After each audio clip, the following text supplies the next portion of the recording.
everybody. Happy Wednesday. Thanks for joining us here on 9 News Watch and on YouTube. I'm Meteorologist Chris Bianchi in the 9 News Weather Center, breaking down that forecast today. Once again, we are going to be looking at some of those scattered showers and thunderstorms that could have big impacts on some of those burn scars that were hit yesterday, and specifically the Cameron Peak burn scar that unfortunately led to that flash flooding in Larimer County and at least one fatality that's been confirmed so far. 2 others remain missing. Now, in terms of that threat for today, unfortunately, it does look like we keep that chance for some of those showers and storms, and that'll include places west of Fort Collins, and you can start to see those clouds starting to build on up for us west of Fort Collins, where, again, that's going to be those 2 main burn scars, the East Troublesome and the Cameron Peak. Now, we do have those flash flood watches that are in place throughout much of northern Colorado. That does include us, again, just to the west of Fort Collins, and that is where we're starting to see those first showers and storms really start to develop here, and we'll see some of those continue for the next little while. So take a look at those flash flood watches. This is all thanks to the monsoon, which continues to drop that moisture from the south and the west, and we'll see some of that heavy rainfall continue for the next little while. So there's a look at those flash flood watches, much of southern Colorado included, and also parts of the western slope, and that does include us, by the way, in and around the Grizzly Creek burn scar, which was hit yesterday as well. We did have 5 mudslides on I-70. Crews still working to get rid of some of those. The Hayden Pass, the Decker burn scars in south central Colorado could be impacted until this evening. And again, flash flood watches include much of southern, central, and now even northern Colorado. This would be up here for the Cameron Peak and East Troublesome, and maybe the Calwood burn scars as well. But I think the higher threat will be for the East Troublesome and the Cameron Peak burn scars we get later on through today. Starting to see those first showers and storms develop, and unfortunately these are going to be slow movers. Rainfall, look at that. We could be seeing some spots with over an inch of rainfall, and as usual here in Colorado, and as usual with the monsoon, it will be that hit or miss kind of nature, but I want to emphasize this. I think we're going to see a bit greater coverage in those showers and storms today than what we saw yesterday. So we will be looking at some fairly widespread coverage across the area, across the state, and that could, again, increase those chances for flash flooding.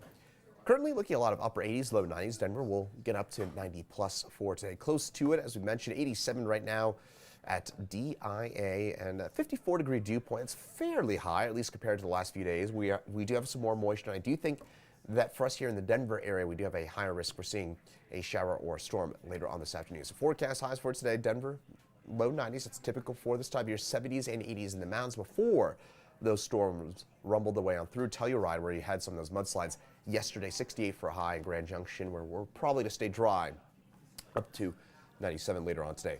17th day in a row that we've got an air quality alert in place for us here across the Front Range, and that does include us in Denver, so it's an ozone action day. Limit that time outdoors, and we do have some of that wildfire smoke that is getting mixed into the air once again for us, especially into eastern Colorado, though the majority of the smoke has been to our north and east. The East Coast, I know New York and D.C., Buffalo, New York, Chicago have seen an enormous amount of wildfire smoke, and that is, again, mainly thanks to those fires in the Pacific Northwest and southwestern Canada. That smoke is mostly staying to our north, but we do get some of it mixing its way into our skies above Colorado. High pressure in command.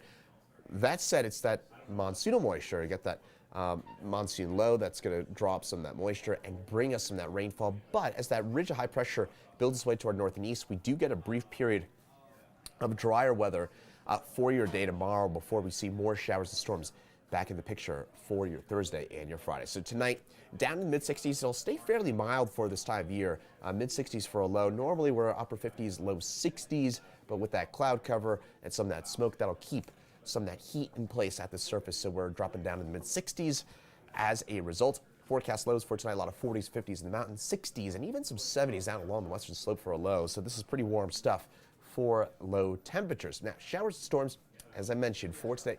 Denver, we'll see those more probably late afternoon, but west and certainly southwest of town, we'll have some fairly widespread coverage come kind of 3, 4, 5 o'clock. Denver area, again, I would say probably 3, 4, 5, 6 o'clock or so. We see those showers, storms, and still, by the way, could be holding on to a couple of these storms well after dark. So that threat for some of those showers and storms and potentially some of that flooding will hang on perhaps into the 10, 11, 12 o'clock hours tonight. So that's not great news for some of those burn scars. Tomorrow, we do the threat for some of those showers and storms, but we kind of push it a little further west. So that means the San Juans, the western slope, the Maroon Bells, the West Elks will see some of that heavy rain and the potential for some flooding out there. But for Denver and the immediate front range, I think we'll be a bit drier for tomorrow, and that could mean less coverage for the east troublesome, the Calwood and the Cameron Peak burn scars in Larimer County, as well as down through Grand County and western parts of Boulder County. So maybe a little drier for some of our spots a little closer to the Denver area, western Colorado, greater threat for your day tomorrow. Meantime, highs for tomorrow, 95 in Denver, so sizzling for us, near 100 in Lamar, Yuma, and Sterling, 70s and 80s. Into the mountains.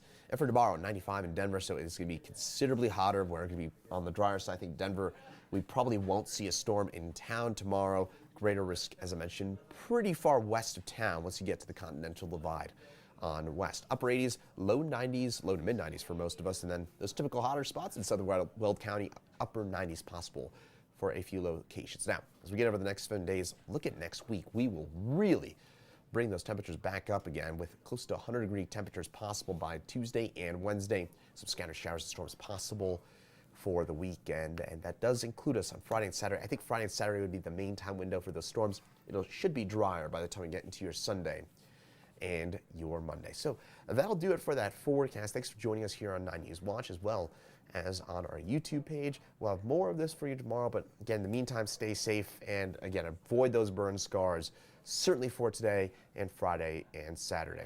Have a good rest of your day, and from the 9 News Weather Center, I'm Meteorologist Chris Bianchi.